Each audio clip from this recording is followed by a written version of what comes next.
Existia um deus adorado na Grécia chamado Deus Pan. O Deus Pan era metade homem e metade bode. E o Deus, quando os gregos tomaram conta desta região, que hoje é Israel, por volta de 340 anos antes de Cristo, os gregos trouxeram para aquela região a adoração aos seus deuses. Então veja, os gregos adoravam este Deus. E como era a adoração a este Deus? Existiam festas anuais onde os bodes eram adestrados para dançar. Imagina isso, que coisa horrível. Bode já é feio, fedorento. Imagina bode dançando. Eles adestravam os bodes e os bodes dançavam. Eles colocavam 3 bodes um ao lado do outro, passavam tempos e tempos adestrando, até que os bodes dançavam, faziam um espetáculo. Enquanto uma banda tocava com seus instrumentos, sons muito altos, os bodes ali tocando, as pessoas em volta ingerindo bebidas, comendo, fazendo orgias, e eles faziam sacrifícios assim ao Deus Pan. Eu estive neste lugar e atrás do altar do Deus Pan existe uma caverna, um buraco numa rocha, e naquela caverna existe água.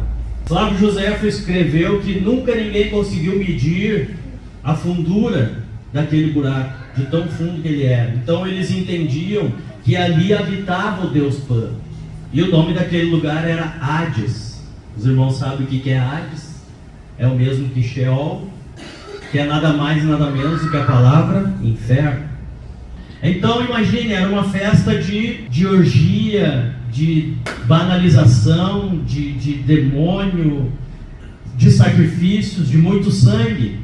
Porque todo ano, eu não sei se a festa era anual, mensal, não sei, mas toda vez que tinha festa, eles sacrificavam bodes em adoração ao Deus Pan. E depois que eles sacrificavam, eles jogavam a carcaça do animal dentro desta água, neste buraco. Tem pessoas que entram em depressão por se preocupar com o que os outros pensam dele. É claro, se você está fazendo coisas erradas, você deve se preocupar mesmo. Mas se você está servindo a Deus, está no caminho, está procurando fazer o que a palavra ensina, não te preocupe com o que os outros pensam de ti. Te preocupe que Deus está se agradando daquilo que você está fazendo, da postura que você tem, porque você está em comunhão com o Espírito Santo. Aí você deve dar glória a Deus e não se preocupar. Alguns também entendem que Jesus estava querendo saber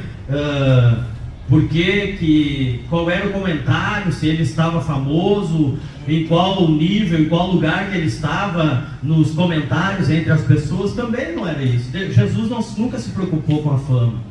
Tanto que chegou vezes que ele expulsou demônio, que ele libertou pessoas, que ele curou e disse: não conta para ninguém que fui eu. Não fala para ninguém. Quando ele curou o cego, ele disse para o cego: vai, e não precisa falar para ninguém. Quando vieram interrogar o cego e disseram: quem é que te curou? Ele disse: eu não sei. Eu sei que ele me curou. Eu era cego e agora eu estou vendo. Aleluia. O que me importa é o que ele fez por mim, não quem ele é. Maravilha, Jesus. E Jesus então chega e pergunta para os discípulos: o que dizem os homens ser o Filho do Homem? E então os discípulos lhe respondem. Hoje ainda estava comentando a respeito deste momento com a irmã Patrícia. Que interessante que o Pedro sempre foi afoito, sempre foi precipitado. Sempre ele tinha razão. Isso é soberba. A pessoa sempre tem a resposta na ponta da língua, sempre toma lá da cá, sempre é 880. Isso é soberba. E o Pedro tinha essa dificuldade, ele era soberbo, como todos nós temos. Mas nesse dia parece que o Pedro estava aprendendo, porque ele se segurou um pouquinho. E a Bíblia diz que eles começaram a responder para Jesus. Veja no versículo de número 14. E eles disseram, e só lá no 16, e Simão Pedro respondeu. Aleluia. Pedro conseguiu calar a boca 2 versículos. Que coisa boa. Que coisa boa quando a gente consegue fechar a boca 2 versículos. Quando a gente consegue falar na hora certa. Quando a gente consegue ser ouvinte e falar no momento que é solicitado. E eles disseram: Senhor, uns dizem que tu és João Batista. Quem era João Batista? Porque se nós vamos examinar o histórico do currículo da vida de João Batista, a principal característica espiritual na vida deste homem é que ele falava a verdade. Depois, eu não sei qual deles, a Bíblia não deixa claro, só diz que eles disseram. Imagina o Tiago chega pro João e diz, né, João? Estão dizendo por aí, tu ouviu também, né? Ah, sim, ouvi falar. Mas também ouvi falar por outros aí que ele é o Elias. É, Senhor, estão dizendo também que o Senhor é o Elias. Quem foi o Elias? Elias orava e pedia fogo, Deus mandava fogo. Elias orava e dizia que não ia chover e não chovia. Ou seja, Elias era um homem que orava, Deus ouvia e atendia a sua oração. Mas também já ouvimos dizer por alguns que o Senhor é Jeremias. Qual a característica de Jeremias? Jeremias tinha muitas características, apesar de ele ser um pouco frágil nas suas emoções. Ele era tão frágil que Deus deixou ele escrever, além do livro de profecias, escreveu as lamentações de Jeremias. Alguns chamam ele de profeta chorão, né? Pregava e dizia, se arrependem, mudem, acertem as suas vidas, e eles não acertavam. E Jeremias chorava por compaixão deles, porque Jeremias sabia que Deus iria executar o juízo diante das circunstâncias. Vejam, irmãos, Jeremias chegou a dizer para o rei de Israel, a Babilônia vai invadir, Deus já me revelou, a Babilônia vai invadir, tu vai ser preso junto com os teus filhos, vocês vão ser levados que nem animais para a Babilônia. E então quando Jeremias fala para o rei de Israel, tu vais ser levado para a Babilônia, os teus filhos vão ser amarrados que nem animais, mas tu não vai ver a Babilônia. O rei caçoou de Jeremias. E quando eles estão indo de caminho para a Babilônia, o Nabucodonosor manda parar as caravanas, ele chega até o rei, mata os seus filhos e fura os seus 2 olhos. Se cumpriu na íntegra aquilo que Jeremias havia profetizado da parte de Deus. Então Jeremias é aquele que profetizava e a sua palavra se cumpria. Jesus podia ser João Batista, estava dizendo, ele é um homem que prega a verdade. Quando eles diziam que Jesus se parecia com Elias, eles estavam dizendo, ele é um homem que ora e quando ora as coisas acontecem. Quando eles estavam dizendo, olha, ele é que nem Jeremias, ele é um que profetiza e quando ele profetiza, as profecias se cumprem. Este era o comentário que faziam a respeito de Cristo.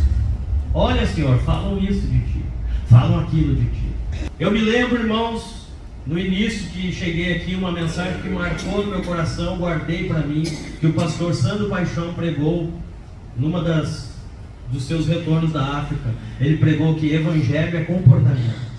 E nessa noite eu quero falar um pouco que evangelho também é relacionamento. Aleluia. O que acontece nos dias atuais, irmãos? Os crentes oram, os crentes jejuam, os crentes vêm ao culto, ouvem a palavra, alguns leem a palavra, esperamos que seja 100%, alguns participam das orações, enfim, todos somos crentes e vivemos de acordo com o manda o figurino.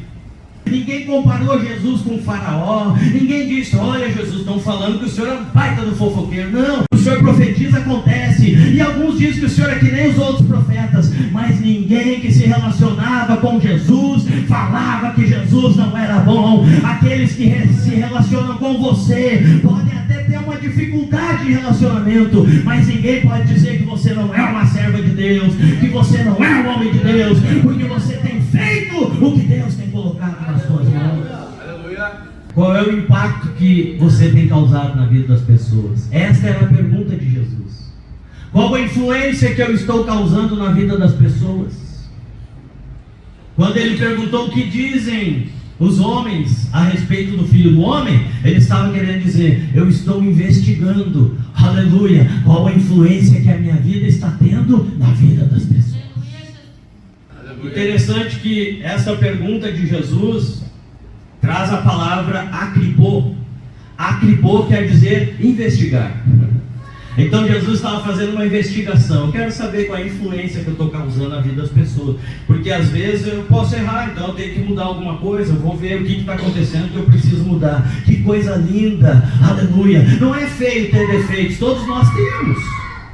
Todos nós temos defeito de relacionamento, problema de relacionamento, defeito de personalidade. Todos nós temos, principalmente quem vem com uma criação familiar desestruturada. Todos nós viemos para Jesus com problemas de relacionamento. Mas o erro não está em ter o problema. O erro é em aceitar, cultivar, às vezes até regar ele, dizer: não, esse é o meu probleminha. Não, mande ele embora hoje e diga: eu era assim, mas a partir de agora não sou mais. Eu quero saber qual a influência que a minha vida está causando na vida das pessoas, e se eu tiver que mudar, eu vou reconhecer o meu erro e vou mudar as minhas atitudes. Essa é a postura do verdadeiro crente. E quem nos ensinou isso não foi qualquer um, foi o Senhor Jesus. É óbvio, irmãos, é óbvio que muitos queriam, principalmente os fariseus, queriam ver Jesus morto, e tentaram muitas vezes, pegaram em alguma falha para matá-lo. Mas Jesus dizia: calma, ainda não é chegada a minha hora. Ainda não é chegada a minha hora.